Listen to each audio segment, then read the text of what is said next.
Welcome everyone to the Eczema Association of Australasia Inc. and the Eczema Association of New Zealand Inc.'s last webinar of the year, Eczema and Festivities. My name is Michaela Pretorius and I'm a Corporate Membership Officer for the EAA and the EANZ. Thank you all so much for taking the time to join us today. We hope you learned some great tips, information and resources for how to effectively manage your eczema during the holiday season. To begin, I'd like to introduce you to our panellists for the day. We've got the Secretary of the EAA and the EANZ, Michelle Privitera. We've got Specialist Dermatologist, Dr. Kate DeAmbrosis from Valley Plastic Surgery. And we also have a very special guest, a dietitian, Samantha Staines. She's from All Body Services Dietitians and Nutritionists. These fantastic panellists will be providing you with some great insights on how to ditch the itch during the Christmas season with special tips and diet, clothes, swimming, and all things eczema and festivities. In today's session, we will learn all about the EAA and the EANZ, as well as Dr. Kate DeAmbrosis and Samantha's experience in the space before we head into a Q&A session. If you have any questions while Dr. DeAmbrosis, Samantha, or Michelle are presenting, please be sure to write them in the chat on your control panel. We'll also then be responding to these questions in our Q&A time. If we do run out of time and unable to answer your questions, please send them through to either help@eczema.org.au or give the EAA a call on 1300 300 182. This session will be recorded, so please be sharing the audio visuals from the webinar onto our websites and socials if you need to refer back to them once the webinar is over. We also have a fantastic handout provided by Samantha that has some delicious and eczema-safe recipes for the holiday season, so be sure to download and share with your friends and family. Great, so we hope you learn a lot from today's session and we welcome any feedback in our post-webinar survey you'll receive once the session has concluded. I'll now be handing over to Michelle Privitera, who will be able to provide you with a little bit of background on the EAA and the EANZ and the importance of understanding the condition during the holiday season. Thank you so much, everyone. So I'll now be handing over to Michelle. Hi, everyone. Welcome to the webinar. I'm Michelle Privitera and I'm the Secretary at the EAA. Christmas is a time that many eczema sufferers dread, and not because they don't like Christmas or festivities, but because of the potential problems associated with this time of year, increased exposure, and lots of potential allergens. This webinar will hopefully provide some helpful hints and tips for getting through the festive season safely while still keeping up your festive spirit. Okay, some of our top 10 allergy suspects and things that some people can find troubling at this time of year are Christmas trees, usually the live kind, plastic are usually okay, poinsettias, Christmas cactus, Christmas candies with a lot of additives, food, and of course cocktails, pets, dust mites, artificial snow, frosting, and other sort of airborne decorations. Stress, you know, this time of year for a lot of people, it's quite an emotional time. Everybody's very busy, so stress always does play a big role. So trying to remember just to breathe, relax, and enjoy what's around you can be really important. Also, things that are lovely, candles, air fresheners, and potpourri. But for people that suffer and with allergies, they can also be a little bit troublesome. Okay, so when you or your family members have allergies or food intolerances, you're likely to find the Christmas season, meal planning, parties, and any other Christmas or work functions that you go to full of potential pitfalls or, you know, things that you might like to avoid. Some of the most common allergy causing ingredients are gluten, wheat, dairy, seafoods, and of course nuts, which tend to feature quite heavily in a lot of Christmas foods and on a lot of seasonal menus this time of year. Where you can, you know, let your hosts know if you do have allergies or intolerances prior to going to any of these functions.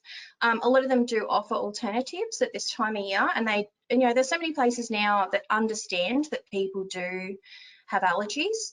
And the same with Christmas and family gatherings and that too. Don't be afraid to make a call and say, look, can we avoid this? Can I offer a substitution? Make something yourself, bring something. It doesn't have to be a hard conversation. It can be a gentle. And that goes with kids too, because it is hard with kids this time of year when, you're going to a structured activity and you think, oh gosh, what's going to be there? I'm not quite sure. Bring something, bring a plate, make something for your child, but let it be known in a gentle way. Look, is this going to be there? Can I help? Can I substitute? And that makes it a lot less stress, on yourself, on the family, on the children, on the day, and a lot less likely to have to deal with Christmas tantrums, which often happen. In saying that too, remember that not everyone that will be attending the function is sensitive to foods, and many families have traditional foods, which, is just the way things go. If a main menu can't be changed easily or substituted, bring an alternative dish for the sufferer, just so that nobody misses out and we're all still coming together. Make sure you, yourself, someone you care for, has eaten something beforehand too. That way, less likely to be tempted by all the yummy things around that, can potentially cause or lead to a flare-up.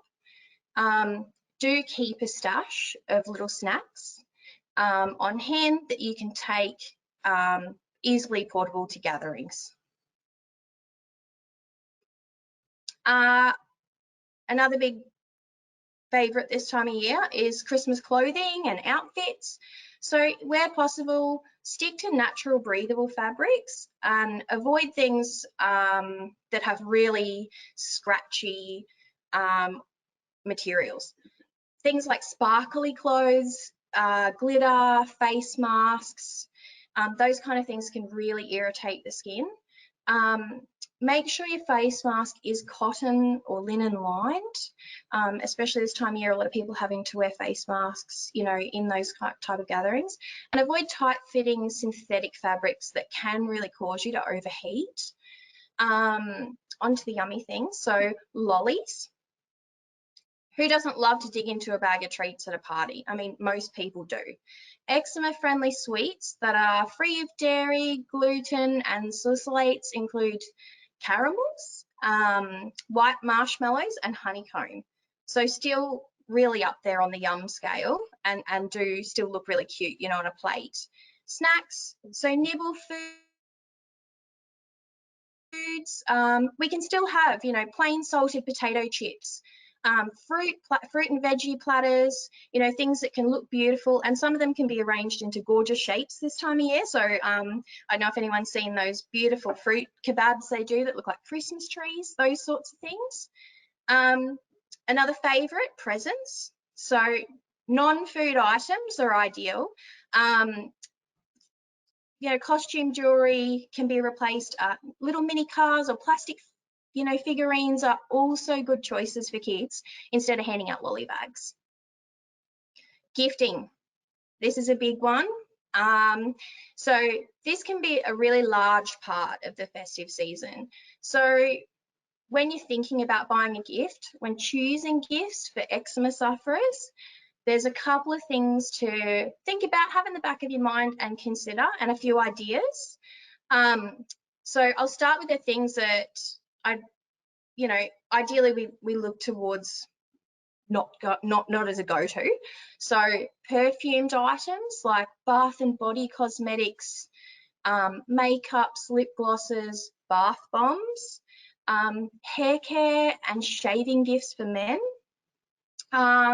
Also synthetic or scented toys and clothing. Children's craft sets, while they look fantastic, they do often have a lot of glues, paints, glitters, slime, which kids love. sand and other artificial additives. Chocolate boxes, biscuit tins, obviously a lot of these can contain traces of nuts. Fruit cakes, again the same, and those lolly stockings, lolly and chocolate stockings that often contain traces of nuts and other potential additives. So after all the negative, I've got a few ideas here which can replace some of those things. So eczema friendly, hypoallergenic and sensitive skin body products. Now there's so many of these available from pharmacies and supermarkets and places now, so they really are very accessible. Homemade soft toys, wooden toy sets, and a bonus with these things are that they're also environmentally conscious choices, and now again available so many places, even major department stores, markets, you know. The other one is cotton, linen, bamboo and organic fabric clothing. So this can be pajama sets, shirts, you know, underwear, socks. Most of this sort of stuff they make festive patterns, or, you know, stuff available from newborns right through to the elderly in these fabrics. Plastic toys, look, they're great, they're easily washable, and that can include old favorites like Lego, Barbie, tea sets, trucks and outdoor toys. They're all still really great choices. Beading and counting, wooden puzzles, and of course books. Books are always a great gift. The other thing is, if you like to keep it low key and it's just a small gift, it could be a neighbour, a teacher, you know, homemade treat platters, coffee mugs, water bottles and photo gifts. Another one of our common triggers this time of year, especially for allergies, is fragrance. So at Christmas, we need to be more mindful of potential exposure to chemicals that make up artificial fragrances. We may think fragrance is only in perfume, but it's also hidden in cleaning products, you know, cosmetics, candles, air fresheners, you know, a lot of things that we have around this time of year. Also those homemade decorative garlands and things like that. Look, scented candles, they do look nice and they do make your home smell beautiful, but they can cause burning, stinging, a little bit of itching and irritate a lot of people's eyes. Much the same with your plug-in air fresheners. They make the house smell lovely and fresh, but the fragrance emitted into the environment can be another trigger for eczema flares. So at the EAA and the EANZ, we are both non-profit organisations, incorporated bodies. We're both registered charity. So that's a registered charity in Australia and in New Zealand, and we have public benevolent status. We run with a medical advisory board, and we have many, many international links.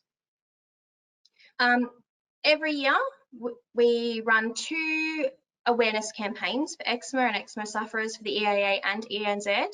So Eczema Awareness Week in May and Eczema Awareness Day in September.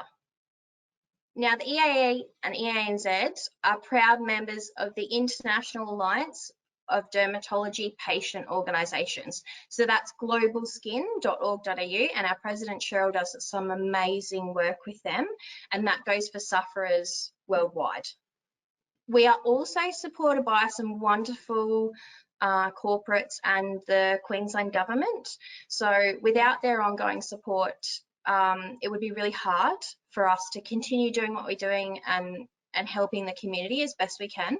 So yeah, a shout out, thank you very much, guys. We appreciate everything. So at the EAA and EANZ, we offer a 100% free help service. So you can call the eczema hotline in Australia or New Zealand anytime you have a question. We do send out free information packs, and that can be for individuals. If you're a carer, we send them to health clinics, hospitals, childcare centres, schools, aged care providers, many doctors' surgeries. We're happy to send them to workplaces and of course community centres. So if you know there's someone, who could benefit from some information, absolutely give us a call or send us an email. On our social media, which we're growing very quickly, we post tips, articles, and items of interest for eczema sufferers, carers, health professionals, much the same, and members. So on our social media channels, we have Facebook, Instagram, and Twitter. We've just started TikTok too. And these are designed to help manage your condition, keep track of what's new. There's a few little funny tips and ideas and just a little prompt sometimes of something you may not think of. So, tune in, sign up, keep a watch and see what's new. We also produce and distribute the only dedicated magazine in Australia and New Zealand called Eczema Quarterly. So obviously this is done 4 times a year. Members get a printed copy. So if you'd like to join as a member, you will get that via post or email. And it's full of some wonderful things. So just when you forget, it turns up in the post and it's a good read while you're having a cuppa. One of our biggest outgoings is that we do also produce and distribute our Caring for Your Eczema brochures, posters, and patient information sheets. Now these you can get by calling, our free helpline, having them emailed out, sent to workplaces. We also do an eczema care plan now, which are great to take to doctors or specialist appointments. And these items are all also downloadable from our websites. Okay, something else I'd like to talk just quickly about. Here at the EAA and EANZ, we cannot operate without generous donations that we receive from our supporters, community fundraisers, individuals and businesses. Many of our staff, we do work long hours, a lot of it unpaid, and we do a lot of volunteer work. And this is all because we care, we want to help sufferers, we want to be there on the end of the phone when you have a question. We do need donations to keep these services going. Anything we receive is gratefully received, and you can do that via the website, via phone, and quite often we'll publish your name in our magazine as a thanks. Please do show your support, help us grow, raise awareness, and help us to continue to support you. All donations made over $2, Australian or New Zealand, are tax deductible. Okay, so with COVID-19 restrictions easing, Christmas is a time when family and friends get together to celebrate, and we hope that everybody enjoys this time of year. May your eczema be good to you, and have a wonderful festive season. Wonderful. Thank you so much for that, Michelle. I'd now like to introduce you to our next speaker. We've got Dr. Kate DeAmbrosis. I'll now be handing over you. Thank you, Dr. Kate. So I am a dermatologist. My talk is far more boring. Thank you so much, Michelle. That was incredibly comprehensive and practical, I think, leading into Christmas. So my talk is dealing more with the background and pathophysiology of what causes eczema, how it comes about, and then some simple things we can do and think about. But I think a lot of Michelle's tips were fabulous. I particularly liked the candle fragrance, because that is something we see as dermatologists a lot at this time of the year. We see a lot of airborne contact periorbital dermatitis due to the candle fragrance, so that was a really good tip. Thanks also to the EAA, they do a fabulous job. They're an incredible organisation, so any support would be very welcome. So I work in public practice at the Mater Hospital at South Brisbane. I also work in private practice at Valley Plastic Surgery in the Valley. Just a brief overview of what I'm going to look at. So what is eczema? What causes it? How we can recognise eczema in different age groups, and some quick tips on management before we go into our next speaker. So eczema, the actual word, is derived from the Greek word to boil over, which I think is interesting because the eczema lesions we see in the skin do look exactly like that. They look like a volcano erupting. We see a red, poorly circumscribed, often scratched and excoriated area of the skin. So I think that's always interesting to remember that the actual name describes the lesions we see in the skin. So these are some pictures of what eczema can look like. On the one side here on the left, we've got a cubital fossa, so it shows quite an older type of eczema. It's been around for a while. You can see the skin's lichenified, but it's still got that red, angry look to it. And on the right side, a more acute form of eczema. So you can draw some parallels to a volcano there. So eczema causation is quite complicated. There's about 6 general things that go into the overall phenotype that are very intermingled and hard to unpick. But I think I picked out today the 3 biggest ones of those that I think make the biggest contribution to eczema pathophysiology. So that's genetics, immune dysregulation in the skin, and the skin microbiome. So just to touch very briefly on each of these, the genetics of eczema largely revolves around this thing called filaggrin. So filaggrin is a protein in the top layers of the skin. It was identified in the early 1980s, and it forms a particular layer or component of the skin's brick wall. I like to think of the skin as a brick wall, and filaggrin forming the bricks.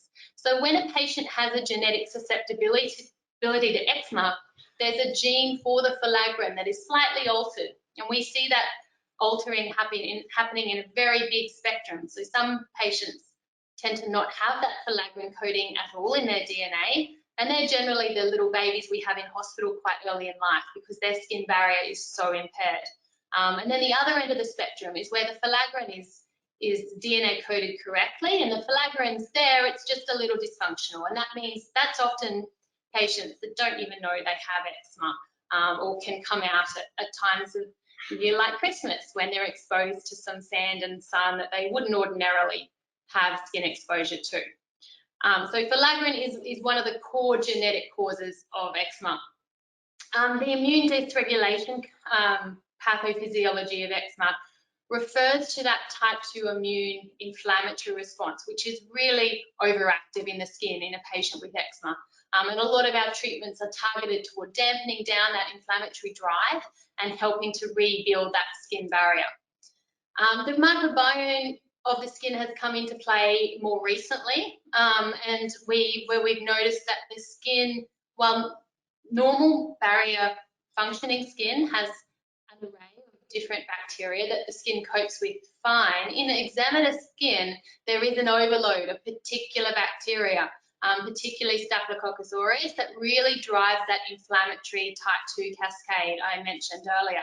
So the microbiome in the skin does play a very, very big role also in creating and driving an eczema skin type. So another thing we often look at as dermatologists when we're assessing a patient is the patient's overall atopy tendency, and this thing called an atopy triad. And that's because with that filaggrin coding on chromosome 1, there's often a very close association with other diseases. So along with eczema or atopic dermatitis, there's also a tendency often towards asthma and allergic rhinitis, and associated on the side food allergies as well. So while one doesn't mean that you necessarily have the other, because they are quite genetically linked conditions, there can be some overlaps with these diseases.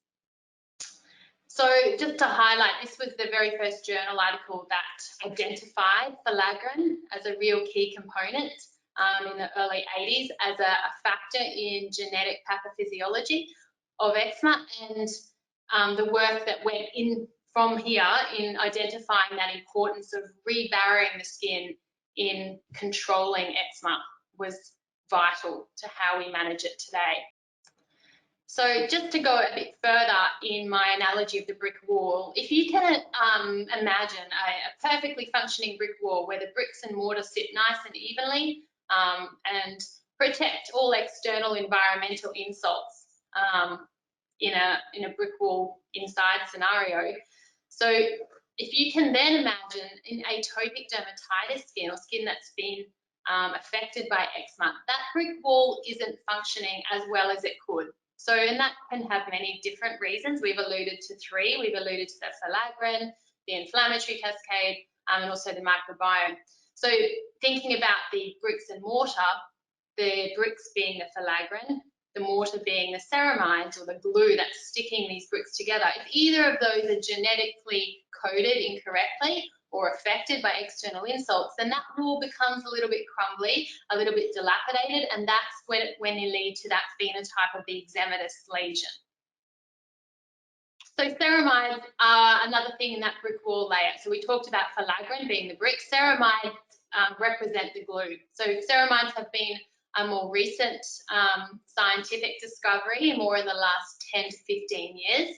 I think there's now more than 12 classes and 300 different species of ceramides that have been identified.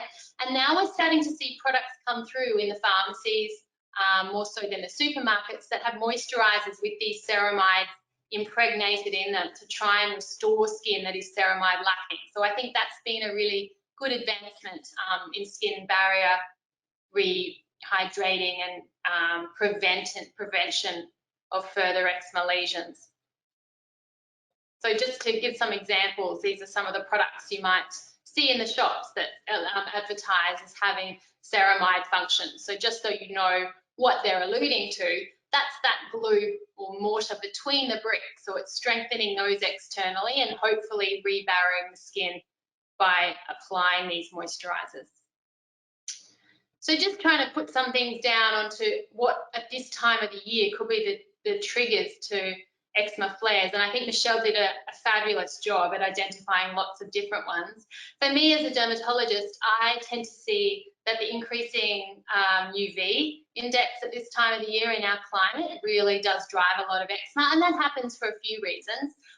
The UV is drying anyway, so it's dehydrating the skin, and in a skin that's already quite compromised barrier-wise, that has a detrimental effect. The UV also can trigger sweating. So the heat and the excess heat around this time of the year produces more sodium chloride from the eccrine sweat glands, and that in the skin is an irritant itself. So it destroys an already compromised skin barrier.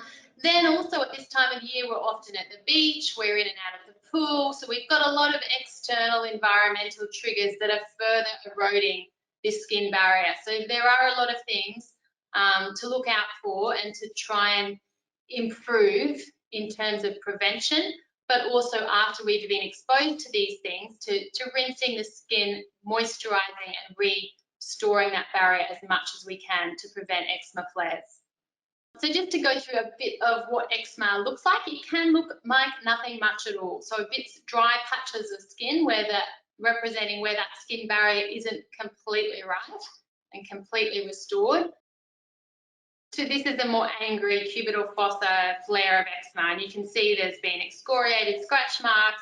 The skin is looking more actively inflamed, and that's because that type 2 inflammatory drive has really kicked in, probably because of those exposures triggers we mentioned, sun, sand, UV, and the eczema's starting to take on an inflammatory role. And this is the other end, when it does get very severe. And this is a little boy that we had admitted to hospital because his eczema did get out of control, and that can happen quite often at this time of the year in children, where the cycle just takes on its own inflammatory phase. The skin is more and more excoriated, becomes more and more itchy. The scratching induces more and more staphylococcal bacteria.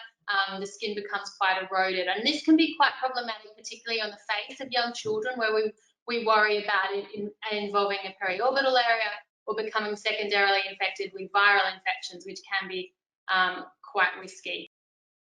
And this is an example of that. So this little boy had quite generalized eczema, so he'd be on that spectrum where he had a very severe genetic deficiency of his filaggrin protein, ceramides as well. So his skin was constantly quite barrier impaired. When it gets to times of the year like this, when there's that added skin insult, the skin can flare elsewhere. And now he's also developed hepatic infection periorbitally, which is why he was admitted to hospital. And this requires quite an intensive regime of antiviral therapy, but also topical therapy to restore his skin barrier. And then looking for a more aggressive immunosuppressant type therapy to keep his skin under control so it doesn't flare again.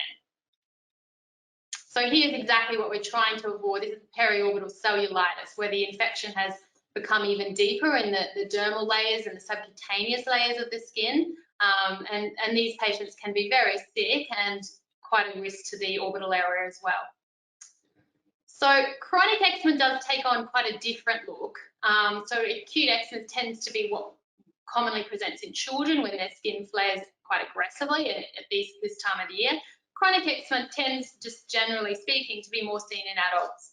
And truncal skin, and it looks quite different. It's less inflammatory, less erythematous, or less red and fiery, so less of the volcano appearance and more of the chronically thickened skin, where the skin markings become more pronounced, as in this photo.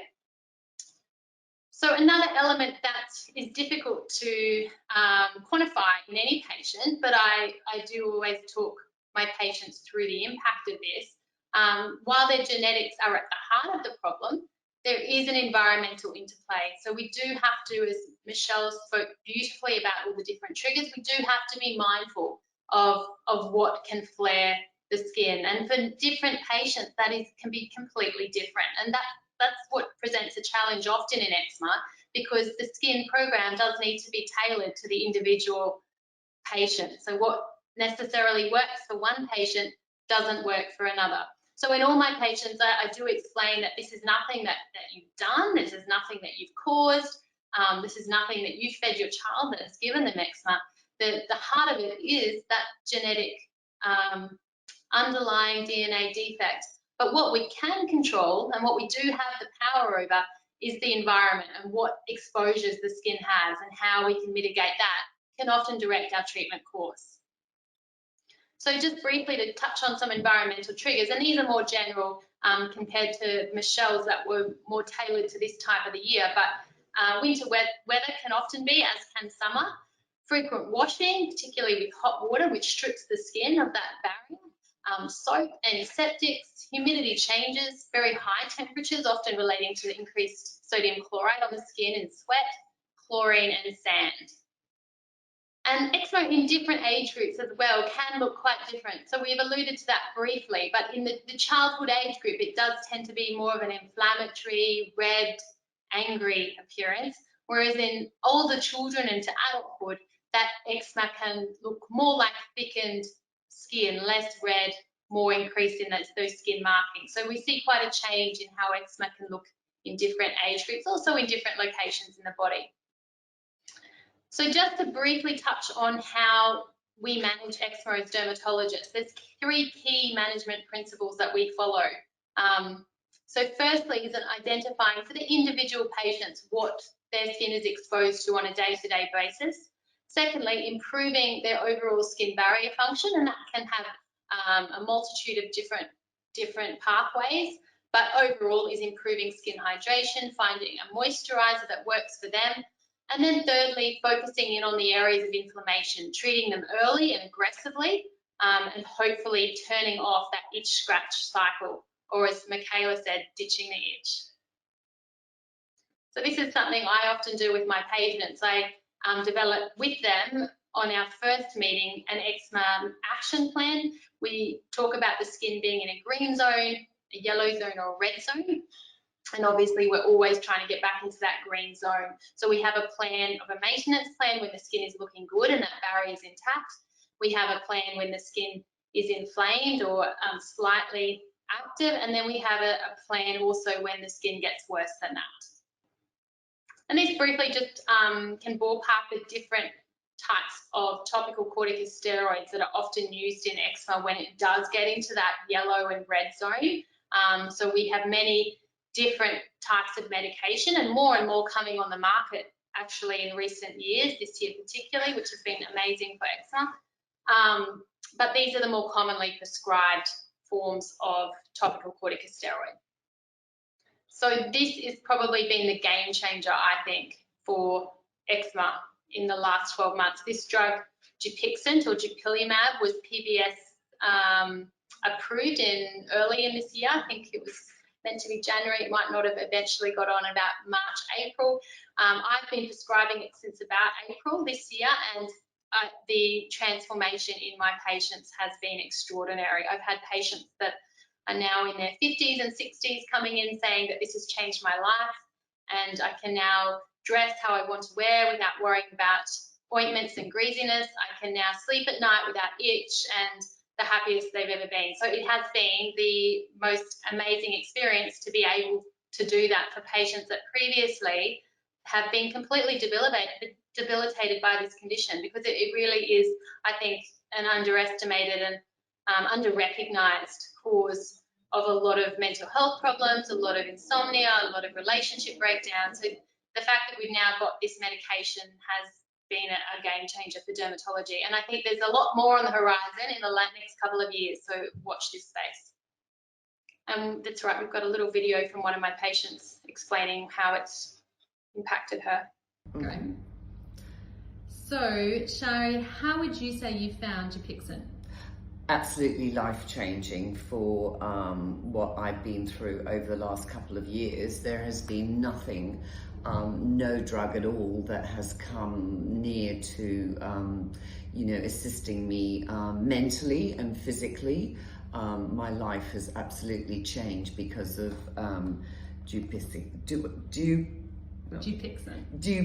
because of Dupixent. Sorry, I can't pronounce it very well, but friends have noticed, you know, that I just look so different, amazing, and yes, I can't thank Kate enough for helping me on this life-changing drug that I highly support. Perfect. Thank you so much for that, Kate. That was extremely helpful, and I think everyone here definitely can testify to the fact that that was some fantastic tips and advice. I will now be handing over to our last panelist for this afternoon, dietitian Samantha Staines. Yes, my name is Samantha Staines. I'm an accredited practicing dietitian. I'm working with All Body Services, which is a private dietitian company here in Brisbane. We also do online as well. So I think there's some lovely goodies as well that are there on the sidebar if anyone hasn't seen it yet, as well as I'm sure they'll be emailed out afterwards. So please do have a look at those lovely things. Just a little bit about me, I suppose. Like I said, accredited practicing dietitian. I'm also a level 1 qualified anthropometrist. So basically I'm able to do sort of skin fold checks on people. That is really helpful when people have body composition goals, of course, but there's lots of other reasons for those too. But as well as sports nutrition, gut health, body, like I said, body composition and women's health are my areas of speciality. And really interesting, of course, the gut health does very much come in line with eczema management, which we will touch on today. So talking about like nutrition and eczema, so they're definitely interconnected, and there's many reasons for this. So eczema, as we've already explained, Dr. Kate DeAmbrosis has already explained, is that it is quite an inflammatory condition. So it is important to aim for a low inflammatory diet wherever possible. So we know that there are very strong links with eczema and food allergies, as well as food intolerances. So getting on top of these early can be really beneficial for the management of eczema. So obviously cow's milk, eggs, soy, gluten, nuts, fish and shellfish are really common allergens, and having those identified earlier is obviously key for really successful management of this condition, as well as food intolerances, which can be a little bit less intense. Obviously, that's not that immune response for food intolerances. It is a digestive related response, and there's a couple of different factors that come to play with that. But lactose, gluten, food chemicals, as well as some FODMAP foods can be the triggers for people. And I mean, these are very individualized as well and may not be very obvious at first, because there is definitely a dose response for these food intolerances. So maybe you do eat the food once and it doesn't affect you, but eating it maybe over a couple of days, having leftovers, things like that, that have these foods in it can build up that threshold level to then induce an inflammatory response. So these food intolerances do come about, especially if there is a lack of an enzyme, which can be genetic, a poor ability to digest and absorb some of these food components, as well as just hypersensitivity in the gut.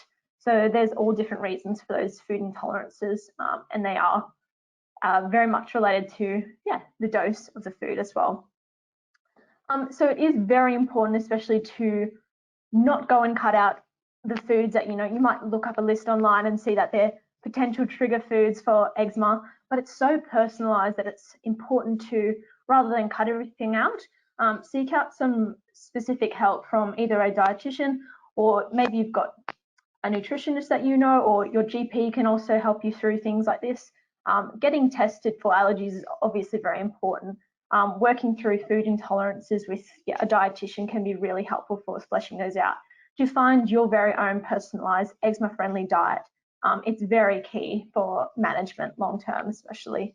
And as well, we just want to highlight that diet changes, they cannot cure eczema. It's definitely all about, the food intolerances and allergies specifically are what are causing the inflammation that can lead to a flare-up. So it's not necessarily, they're not the cause, they just lead to the inflammation that can then induce a flare-up. So important to keep that in mind throughout as well. So I've made a nice little easy list of do's and don'ts, and I know we don't usually like to keep things black and white in nutrition, and there is a lot of grey area, but these are some do's and don'ts that I have figured out that are just, they're kind of nice and not too strict or anything like that, but it's definitely the do's would be to follow a anti-inflammatory style diet. So a Mediterranean style diet can be another word for this, or another way of explaining this kind of diet. So it is including lots of fresh fruits, vegetables, whole grains, lean proteins, and oily fish. So those food components contain lots of anti-inflammatory compounds, micronutrients, and phytonutrients that we know really to work to dim down that inflammatory response that could be working in the body. And of course, making sure that these are tolerated foods, so not eating foods that you're allergic or intolerant to, especially if it's an intolerance, the amounts do matter. As well as reducing or just minimizing ultra-processed foods, because we do know that they can induce an inflammatory response, especially as they spike insulin. Say something really quite refined, like lollies and things like that, having them quite frequently can actually lead to a little bit more inflammation in the body. So just keeping them to a minimum, or choosing ones that are going to be best for you. And as well, the don'ts, I suppose. So definitely don't go into a full-blown elimination diet on your own. It's definitely not recommended. You do need that support from either a dietitian or your GP. Also immunologists, like I was saying before, getting tested for allergies or the intolerances as well, working with your dietitian. Really fleshing that out and working with someone who specialises in the area can really help to create a balanced diet for you that isn't limiting in areas and not just willy-nilly cutting things out. As well as making good substitutions for these foods that you may need to cut out. So dairy is a really good example of ones that, and gluten as well, things that you may need to cut out or have a lot less of, for example. Then, for dairy especially, where is that calcium going to be coming from? You do need to eat a lot of like sesame seeds. That's a really good example of a good calcium food, but you need to have a lot of them. So I'm wondering, is there any other food that you can have that are fortified? Maybe like a fortified soy milk or almond milk or something to replace that, so that you are still getting a really nice balanced diet full of all the nutrients you need and not just cutting things out. Cool. And then supplements to consider. This is also important when you are potentially having to reduce things in your diet. So either we need to be supplementing foods, taking a supplement instead of the food, for example, like I was just saying with calcium. Or potentially it's fish. So omega-3 is another one that is in fish, especially the oily fish. But as well, there has been some studies to say that some of these supplements that are really related to reducing inflammation in the body or just general skin health may be appropriate for those trying to manage eczema. So the omega-3s are very important for reducing the inflammatory response, as well as they can be a very vital part of skin health as well. So they do make up the skin cell fatty layer around the skin cells. As well as zinc, we know is very linked to skin conditions as well. So dermatitis is really common to have if you have a deficiency in zinc, we do see dermatitis occurring more often. So maybe that's an area that we can look into as well. Vitamin D, we know that if you are reducing sun exposure, you may not be getting your vitamin D intake through the sun. So that is the way that we get most of our vitamin D in. So if you're minimizing sun exposure, maybe there's a need to supplement vitamin D. As well, vitamin E is really important for that anti-inflammatory response, and it's an antioxidant. So a lot of topical ointments actually do contain vitamin E, but as well, having that supplement if there isn't much vitamin E through your diet is another area. And the probiotics and fermented foods, although they're not supplements, but they can be, well, you can have a probiotic supplement, or they can be food options. So things that are fermented like sauerkrauts or yogurts, if they are tolerated as well, is really important. To be having those regularly in the diet can be really great for our gut health, which we know is strongly linked to like those food intolerances, like I was saying, just creating a nice gut barrier, preventing any unwanted things from entering the body through a poor microbiome, poor gut microbiome. So we want to avoid that as much as we can, and we know feeding our gut bacteria these probiotics and fermented foods can really strengthen the gut microbiome and reduce the infiltration of any harmful toxins or anything like that getting in to cause inflammation. So I hope that kind of summarizes that bit nicely. And yeah, of course, Christmas is coming around the corner. So we've already talked about this a little bit today, but I just wanted to highlight a couple of areas that specifically I was aware of. It would just be that, number one, only avoiding and restricting foods that you know are triggers. I would say that sometimes people can go overboard trying to, you know, they'll just keep it to a bare minimum, but really cutting out too many foods can be detrimental for other areas of your health. So really knowing your triggers well and knowing what foods you definitely can have as well is equally as important. So really focusing on those ones that you can have and making sure you're getting enough of them over this time is important. And as well, those seasonal foods like prawns, even like wine and citrus foods, cheeses, they come out at Christmas time and any festive time. So just being aware of them, and if they are your triggers, just keeping them the other end of the table kind of thing. As well, reducing overall stress. We've touched on this too, but being really prepared and planning things can reduce that stress, which we know can exacerbate flare-ups. So being really mindful, thinking about the day and preparing as much as you can is helpful to relieve that stress. As well as discussing those food choices beforehand. Is there going to be food there? Maybe providing recipes if it's one of the family members want to cook for you that day. Giving them something. We've got our little ebook there. Having those available to them can allow them to show you, they can show their love in food way if that's their thing, and making it safe for you as well. As well, alcohol is a major trigger for a lot of people, so really choosing wisely, or there's lots of alcohol-free beverages now, so those options are great too, and they can be just as tasty and fun as well. But that's all for me. So thank you so much as well, Michaela, and everyone else for today. Of course, we've got our question time next, so I'll leave all my questions, of course, if there are any, till that point. So thank you. Amazing. Thank you so much for that, Samantha. That was truly wonderful. And I'm definitely hungry after seeing all those images into the Q&A session, like Samantha said. To start off with, we had a question pop up here on our chat panel, so I'm just going to pass over to Michelle, and we'll turn on everyone's cameras here again just so you can see the panelists and answer all their questions, but I'll be handing over to Michelle. Thank you very much. Hi, welcome back, everybody. So our first question that we've received through today is, how do you help manage eczema for people with disabilities? I'll answer it from the EAA, EANZ perspective, and then I'll pass on.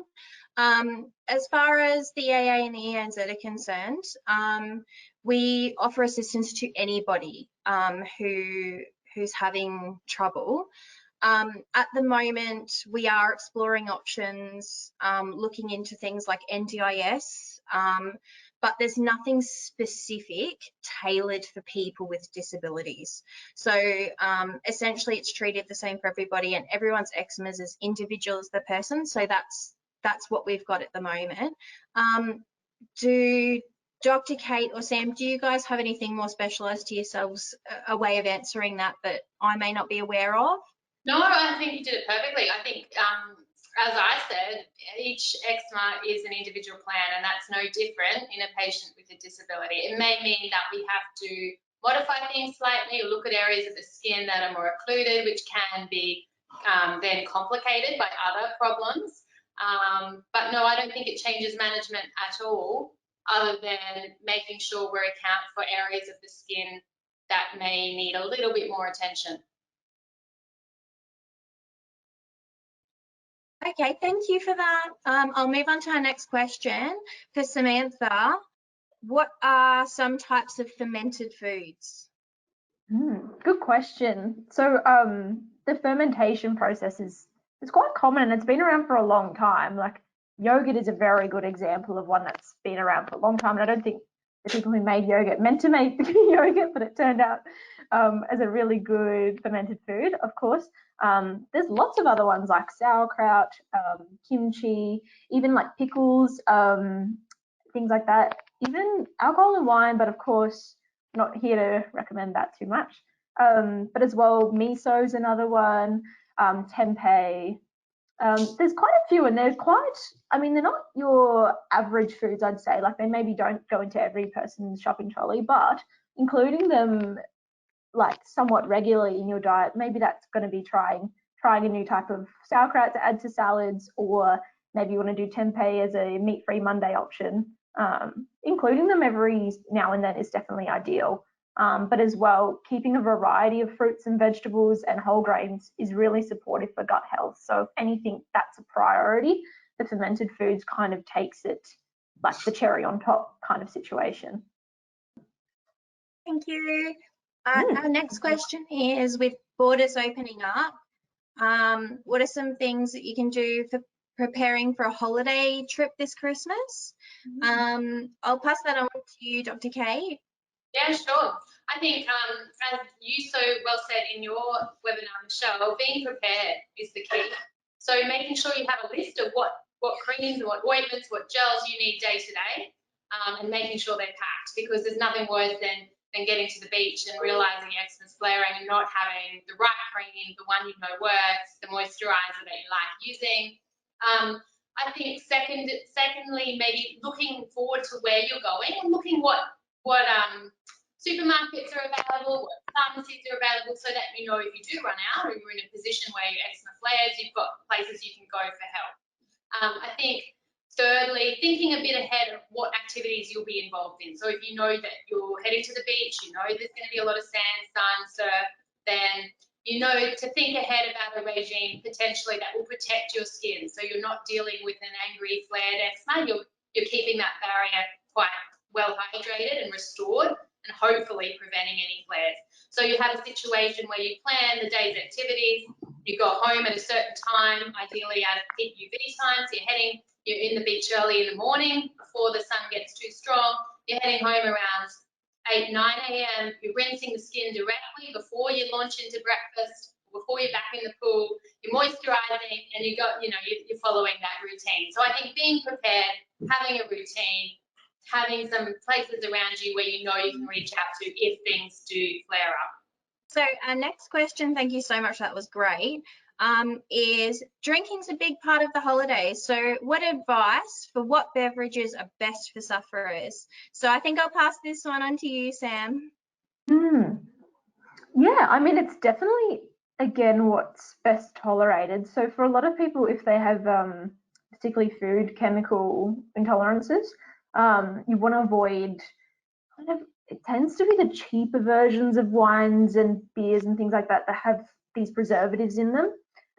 So it's a good opportunity to buy a fancy bottle of wine and really get to know which ones suit you as well. So definitely, like, I'm sure there's lots of available resources online for low salicylate, like wines, things like that. Usually going for more like spirits and things like that, and just adding, like a soda water and some fresh fruit is like a low calorie option as well, and potentially less likely to cause a flare up. As well, if you're allergic to gluten or have any gluten intolerances, keeping away from the beers generally is a good idea, as they are based on a malt usually, unless you have a good gluten-free beer. It's definitely to think about per person. I mean, really get to know your triggers well, and then you should be able to look into the details of things a little bit easier and figure out what works best for you. Drinking in moderation always. Fantastic, thank you.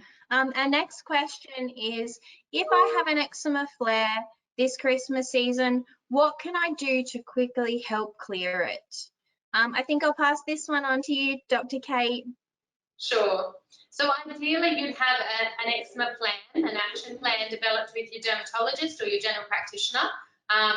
And remembering it's all about maintenance. So ideally you're preventing that flare. But if, God forbid, it gets to that point where the skin is starting to get red and irritated and itchy, then the first step would be to treat the active inflammation and exclude infection. So withdraw all the triggers that you can, try and avoid the salt, the sand, sun for a little while. Moisturize the skin as much as you can to restore that skin barrier. And you may need to think about seeking some help if you haven't already for looking for an antibacterial or a topical corticosteroid to reduce the inflammation. So it depends. It's you know, that word flare means a lot of different things to different people, but seeking medical advice earlier rather than later with eczema is the key. Thank you so much. Now, our next question is, what snacks are good to pack for traveling with eczema this season? So I think I'll pass that one on to you, Samantha. No, this is very good. As well, it's always individualized, so definitely knowing the triggers is ideal. So good things, I suppose, you definitely want to go for more like, I mean, if you can, fresh fruits and vegetables, you can cut things up, have a little dip or something like that. If if it's peanut allergies wise, go for something that's like definitely avoiding those. There's definitely more varieties of spreads and things that are available now. Even like you could do, there's lots of options. If it's packaged things, look for the like low food chemical kind of versions of things, or low, like, so avoiding too much flavoring or additives. Gluten-free options as well, like popcorn could be great. Even little rice cakes, things like that. But yeah, I think it's definitely individualized, and definitely like there are a lot more packaged foods coming up that are available to a lot of different people with allergies. So explore those. I suppose it's a good time to kind of branch out into the more snack side of supermarkets. And yeah, that's probably the most part of it. We've got some good recipes in the ebook as well. I think there might be some snacks in there. Otherwise, our website has lots of different ones as well. That's fantastic. Thank you so much. Our last question for the day is, and I'm so glad this one came up, I was really waiting for this one. So tips for choosing a sunscreen that's eczema safe. I'll pass this one on to you, Dr. Kate. Sure, that's a question I do commonly get asked. I think there's 3 things to look for in choosing a sunscreen. If you're a very sensitive skin, do go for a barrier or a physical sunscreen over a chemical sunscreen. Okay, so you're looking for the ingredient list on the back of the sunscreen that reads zinc oxide or titanium dioxide. Not the chemical sunscreens will have about 20 different ingredients listed, so they're quite easy to tell apart. So a zinc-based sunscreen, number 1. Number 2 is a little test patch you can do easily just to test your skin. So volar forearms usually best. It's quite a thin area of skin. It reacts quite easily and visibly seen. Apply a 10-cent piece amount of sunscreen to the volar skin on a day where you're not going out in the sun, or you're, a couple of weeks ideally before your holiday. See if your skin reacts. So that's often a good indicator if you're going to be able to tolerate your sunscreen. Thirdly, the labelling. So do always check the labelling of your sunscreen for a few different things. But that it's got water resistance, particularly at this time of the year if you're going to the beach or in the pool. That it's got UVA and UVB explicitly labelled on the labelling. And then it's got the L number, so the little TGA tested number, which is often down near the volume on your sunscreen. So if you look, I can show you probably here on a sunscreen. If you look for the 200 grams, you probably can't see that, but always, because the sunscreen is TGA tested in Australia, it will have a license number listed. Okay, so they're the 3 things to look at in the labelling and make sure you're doing the right thing by your skin and using the right product. Wonderful. Thank you so much for that, Dr. DeAmbrosis. I think all of these tips were extremely helpful, and I, for myself, can say, even as a non-eczema sufferer, this has definitely helped so much. So as I mentioned, that's time on our Christmas and Festivities Q&A webinar. Thank you so much to everyone who registered and joined us today, and thank you so much to those who weren't able to be here but still registered and have asked the questions that you've been itching to get answered. Thank you also to our amazing panelists, Dr. Kate DeAmbrosis and Samantha Staines, for just donating your time and providing some really fantastic insights into how you can effectively manage your eczema during the holiday season.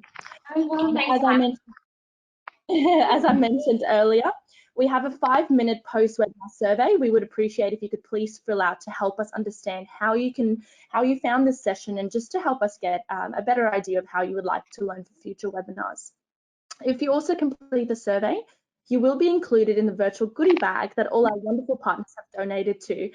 They're supplying a range of discounts and goodies to help you manage your eczema silly season, so definitely don't miss out on that one. There will also be a random prize draw after the webinar. Thanks again to our amazing corporate partners. So we'll be in touch early next year if you've been announced as a lucky winner. So check out all those amazing goodies on the screen. I know you wouldn't want to miss out on those. Thank you also to our amazing corporate partners for your support. We wouldn't be able to provide the help we do without your ongoing commitment to our organisation. Thank you again for your participation, and on behalf of the EAA and the EANZ, as well as our panellists, we wish you a very Merry Christmas and a wonderful New Year. Be sure to stay safe. Thank you, everyone. Thank you. Thank you. Thanks. Happy New Year too.